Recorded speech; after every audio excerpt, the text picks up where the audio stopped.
আসসালামু আলাইকুম প্রিয় দর্শক, গতকাল যে শপথটা হয়ে গেল, শপথ তো কয়েকটা হয়েছে। একটা প্রথমে এমপিদের শপথ, আরেকটা হলো সংবিধান সংস্কার পরিষদের শপথ, আরেকটা হলো ক্যাবিনেটের শপথ, মানে মন্ত্রী প্রতিমন্ত্রীদের শপথ। তিনটা শপথই হয়েছে, কিন্তু এর মধ্যে একটা শপথ সংবিধান সংস্কার পরিষদ, সেই পরিষদের সদস্য হিসেবে যে শপথ নেওয়ার কথাটা, সেই শপথটা বিএনপির লোকজন নেয়নি। এবং বিএনপির এমপিরা বলেছে যে আমরা এই শপথটা নিতে পারি না, আমরা কেবল সেই শপথগুলি নিতে পারি যে শপথগুলো আমাদের সংবিধানে আছে। এই যে সংবিধান সংস্কার পরিষদের সদস্য হিসাবে আমরা যে শপথ নিব, আমরা যে ওই সদস্য নির্বাচিত হয়েছি, এটা তো সংবিধানের মধ্যে নাই। কাজে আগে আমাদের এটা সংবিধানের মধ্যে ঢুকাতে হবে, তারপরে আমরা শপথ নেব। এইগুলি নিয়ে কিন্তু অনেক হয়েছে, অনেক আলোচনা হয়েছে। মানে মূল জিনিসটা হলো জুলাই সনদ এবং সেই সনদের সংস্কার, সেই সংস্কারের বাস্তবায়ন করতে যেয়ে ঐক্যমত্য কমিশন যেটা করেছিল আলী রিয়াজ সাহেবরা, ওনারা ভেবেছেন যে রাজনৈতিক নেতৃবৃন্দ হয়তো তাদের কথা রাখবে না, অতএব জোর করে আগে একটা গণভোট করে নিয়েছিল। এগুলো হলো কি জানেন, ওই যে ঘোড়ার আগে গাড়ি জুড়ে দেওয়ার মতো ব্যাপার। গণভোট এইভাবে হয় না। আর তারও চেয়ে বড় কথা, আপনি যে গণভোটটা করলেন, এটা তো সংবিধানেই নাই। যে জিনিসটা সংবিধানে নাই সেটা আপনি কিভাবে করবেন? সেটা তো আপনি করতে পারেন। এখন কি হয়েছে, গতকালকে দেখলাম এটা নিয়ে আবার আদালতে চলে গেছে একজন, বলছে যে গণভোট ইটসেলফ আনকনস্টিটিউশনাল, মানে অবৈধ। এখন যদি আদালত যদি বলে হ্যাঁ তাই তো, এবং আদালত না বলে কোনো উপায় নেই। এই কারণে আদালত তো সংবিধানের বাইরে যাইতে পারবে না। এখন সংবিধানের বাইরে বিপ্লব হয়েছে এটুকু আমি মানি, কিন্তু আদালত যখন রায় দেবেন তখন তো সংবিধানের বাইরে তার যাওয়ার কোনো উপায় নাই। এবং যদি আদালত সংবিধানে মেনে রায়টা দেন, তাহলে গণভোট অবৈধ হবে। যদি গণভোটটা অবৈধ হয়ে যায়, আমি যতটুকু বুঝছি আর কি, নাও হতে পারে, আমি জানি না কখন কী হয়ে যায়। যদি অবৈধ গণভোটকে বলে দেয় আদালত, তাহলে কি হলো? তাহলে এই যে গণভোটটা হলো, এর জন্য যে ব্যয় হলো, যে পরিশ্রম হলো, এই জন্য যে বারবার আইন ভাঙা হলো, আইন ভাঙা হয়েছে। কিন্তু এই আলী রিয়াজ সাহেবরা আইন ভেঙেছেন। এই গণভোটে ভোটের পক্ষে তারা ভোট চেয়েছেন এবং সরকারি কর্মকর্তা কর্মচারীদের সেই ভোট চাইতে ওনারা বাধ্য করেছেন। এবং বাধ্য করার মাধ্যমে প্রত্যেকটা সরকারি কর্মকর্তাকে ওনারা আইন ভাঙার কাজে বাধ্য করেছেন। হয়েছে, বিপুল অর্থ ব্যয় হয়েছে। তো এই সবই যদি অবৈধ হয়, তাহলে অবৈধ এই কাজটা যারা উদ্যোগ নিয়ে যারা শুরু করলো, মানে প্রধান উপদেষ্টা একটা ভাষণ দিয়ে শুরু করছিল গণভোট হবে, তো তাদের সবাইকে তখন ক্ষতিপূরণ আদায় করা উচিত তাদের সবার কাছ থেকে। ভাই জনগণের টাকা, এটা আপনার বাপের টাকা তো না ভাই, আপনি আমাদের টাকাগুলি দিয়ে অপচয় করলেন কেন? যে কাজটা করবেন সেটাকে জেনে নেন, বুঝে নেন, আইনের পরামর্শ নিয়ে নেন, সুপ্রিম কোর্টের রেফারেন্স নিয়ে করতেন কাজগুলো। আপনারা নিজেরাই সব জানতা। আলী রিয়াজ সাহেব একজন আসছিল, সব জানতা। তো সব জানতে এখন তো ধরা খেয়েছি। যে কাজটা নাকি আজকে বিএনপি করেছে, এটা করাতে কি হলো? এটা করাতে যেটা হলো যে জুলাই সনদ বাস্তবায়নে যে কাজটা ছিল সেটা কিন্তু ঝুলে গেল।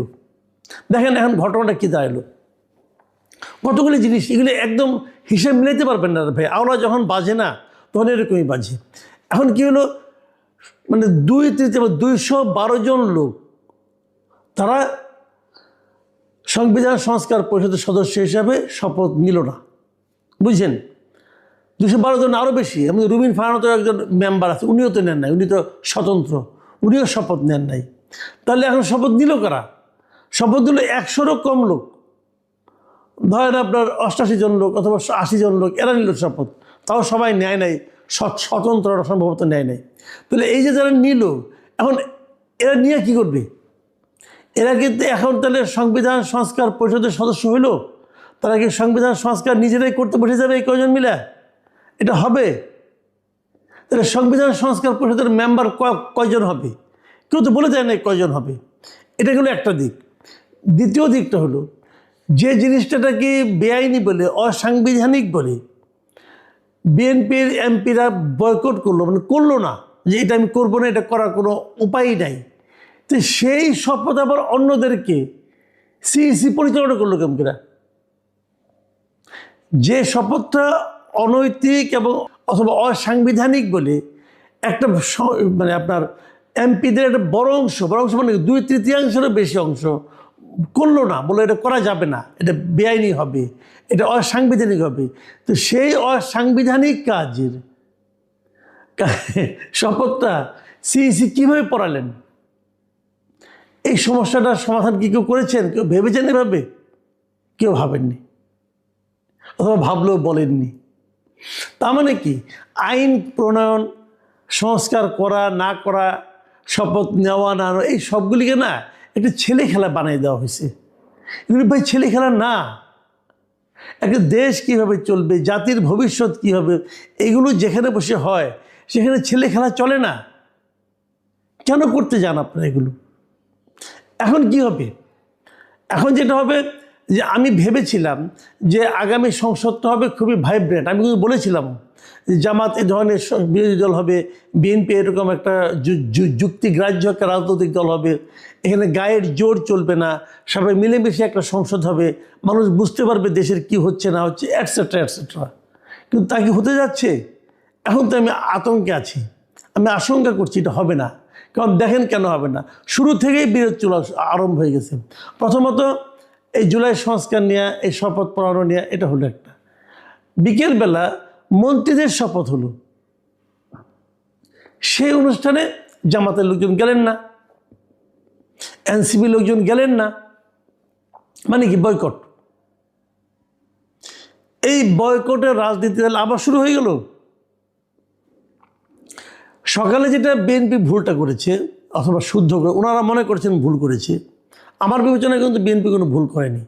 আমি মনে করি বিএনপি যা করেছে সাংবিধানিকভাবে ঠিকই আছে, ওদের লজিক ঠিক আছে। বাট জামাত এনসিপি মনে করছে বিএনপি ভুল করেছে। ঠিক আছে, জামাত এনসিপিকে আমি বলি যে ভুল যদি হয়, ওই ভুলের কারণে আপনার পরের অনুষ্ঠানটা বয়কট করলেন কেন?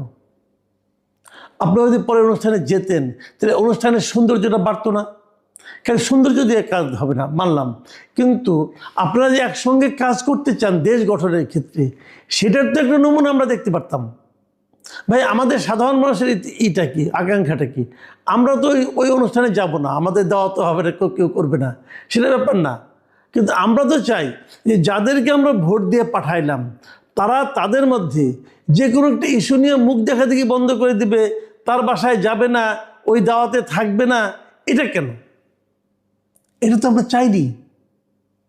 এবং এরপর কি হবে আপনারা আগামীতে নিশ্চিন্ত থাকেন।